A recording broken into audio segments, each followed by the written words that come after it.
Mesdames, Messieurs, bonsoir. Les titres du journal. Elle se manifeste par une baisse des globules rouges en qualité et en quantité dans le sang. L'anémie concerne à l'échelle mondiale près de 2 milliards de personnes. Mais on peut en guérir. Comment s'y prendre? Vous le saurez dans ce journal.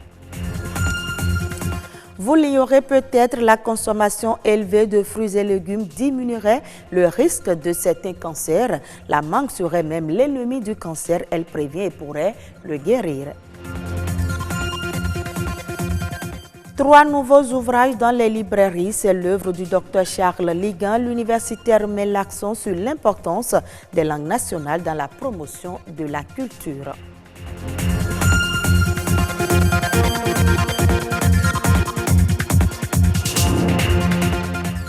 Merci de préférer BB24. L'anémie est l'une des maladies les plus fréquentes chez l'homme. Chaque année, près de 2 milliards de personnes sont touchées par la maladie dans le monde, selon l'Organisation mondiale de la santé. Quelles sont les causes de l'anémie et comment la traiter? Réponse dans ce reportage de Ogias Nyangli et Sardouane Kakbo. Quand je souffrais de l'anémie, d'abord j'ai la paume de mes mains également. Celle de mes pieds, c'était blanchi. Bon, je sentais des picotements. Tout comme Espérancia, beaucoup de personnes se basent sur ces manifestations apparentes pour estimer souffrir de l'anémie. Et pourtant, l'anémie est une maladie dont le diagnostic doit être confirmé par une analyse médicale. Il faut noter que malgré ces manifestations, le diagnostic de l'anémie est biologique. Tant que vous ne dosez pas le taux de l'hémoglobine, vous ne pouvez pas dire que vous êtes anémié à partir des signes cliniques. Chez le nourrisson, le taux d'hémoglobine étant de 14 grammes par décilitre. Si on prend le cas de l'adulte, le taux de l'hémoglobine est de 13 grammes par décilitre. Chez la femme adulte non gestante, le taux d'hémoglobine est de 11,5 grammes par décilitre. Et chez la femme gestante, le taux d'hémoglobine doit être idéalement égal à 11 grammes par décilitre. Il existe plusieurs types d'anémie, mais la forme la plus fréquente et la plus répandue selon les spécialistes est celle liée à une carence en fer. Elle touche près de 30% de la population mondiale selon l'Organisation mondiale de la santé.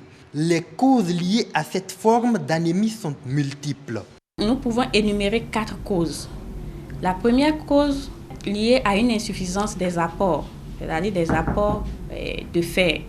En deuxième position, nous avons les causes liées à la perturbation du métabolisme. Nous avons également des causes liées à la perte excessive de fer qu'on retrouve dans les grandes hémorragies, à savoir l'hémorragie digestive, qu'elle soit haute ou basse, c'est-à-dire un patient qui vomit du sang ou bien un patient qui, au cours des selles, présente du sang.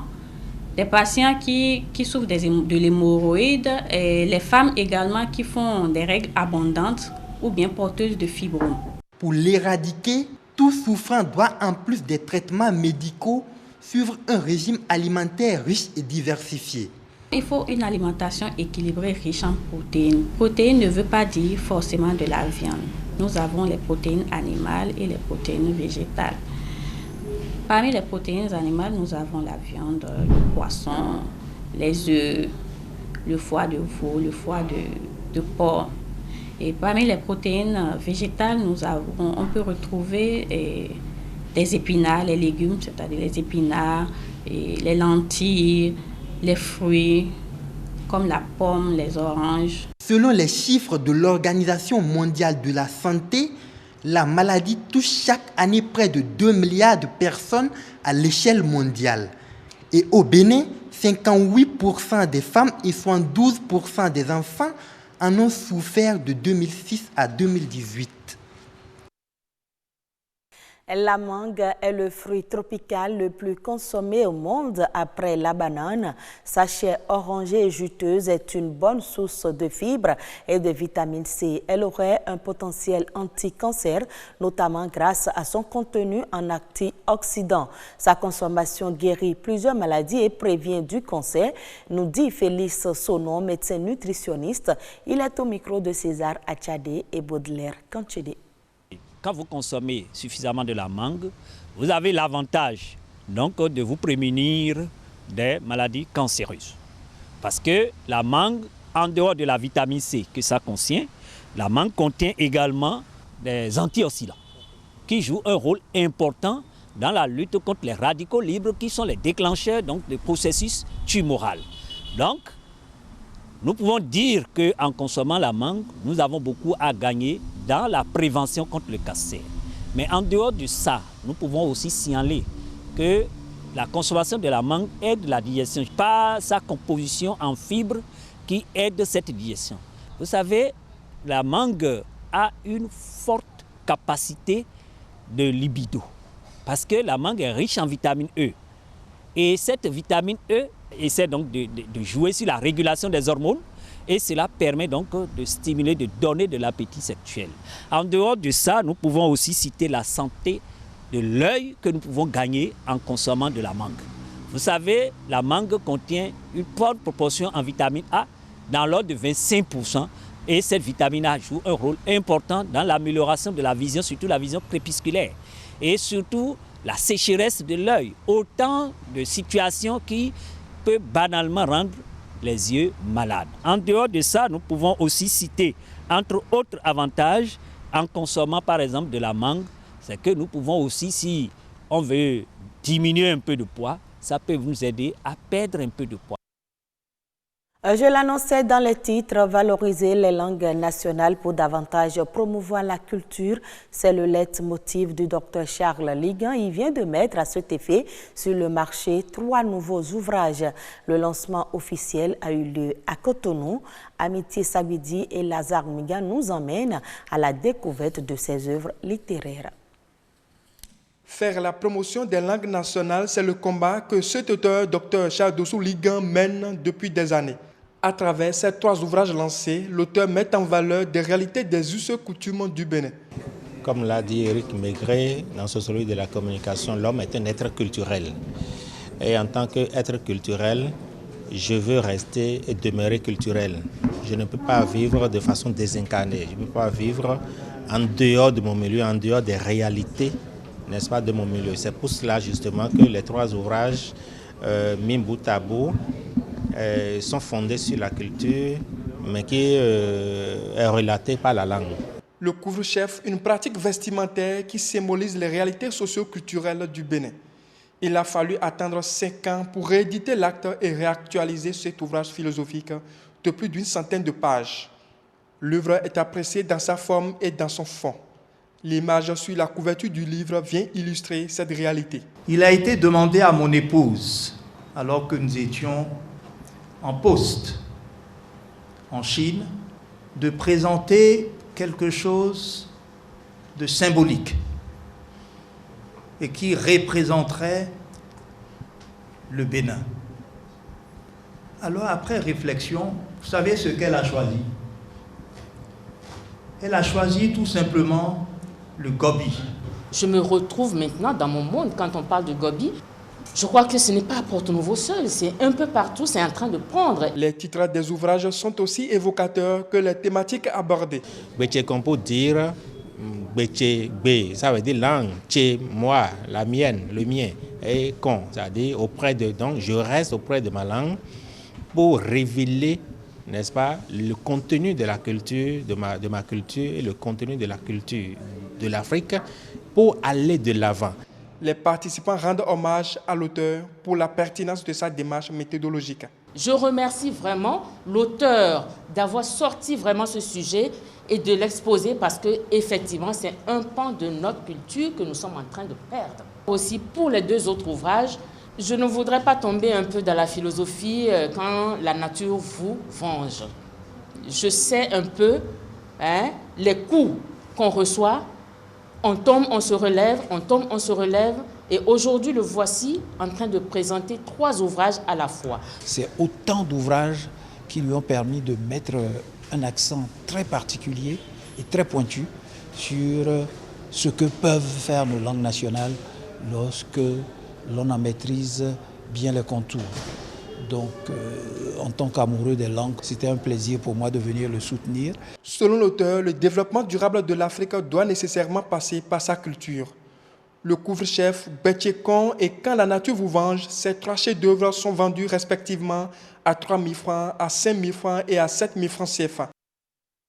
Hors du Bénin, en Zambie, le gouvernement va suspendre sa taxe sur la vente.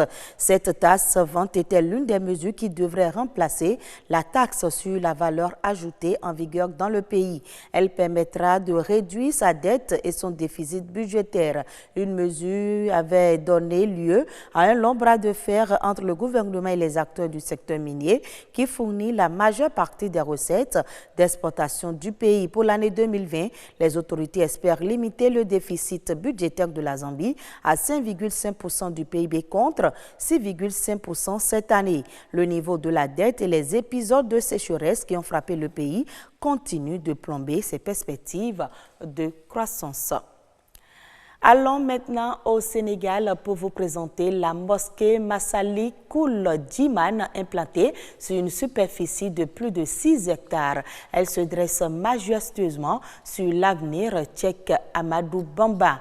Dans le reportage qui va suivre, Ibrahima Diédiou nous parle de ses dimensions, de la décoration et des autres aspects de son architecture. Elle est implantée sur un terrain difficile. Sa construction a nécessité des micropieds de 40 tonnes et de 25 mètres de profondeur.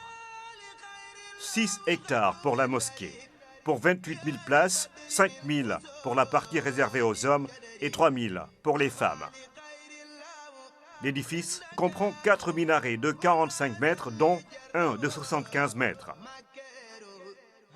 À l'intérieur, le carrelage est en marbre avec des formes spéciales sur les minarets, ce qui a conduit à un travail spécifique. Les formes qu'on a, on ne les a pas ailleurs. On a eu quand même à faire un travail vraiment spécial ici, surtout sur les minarets.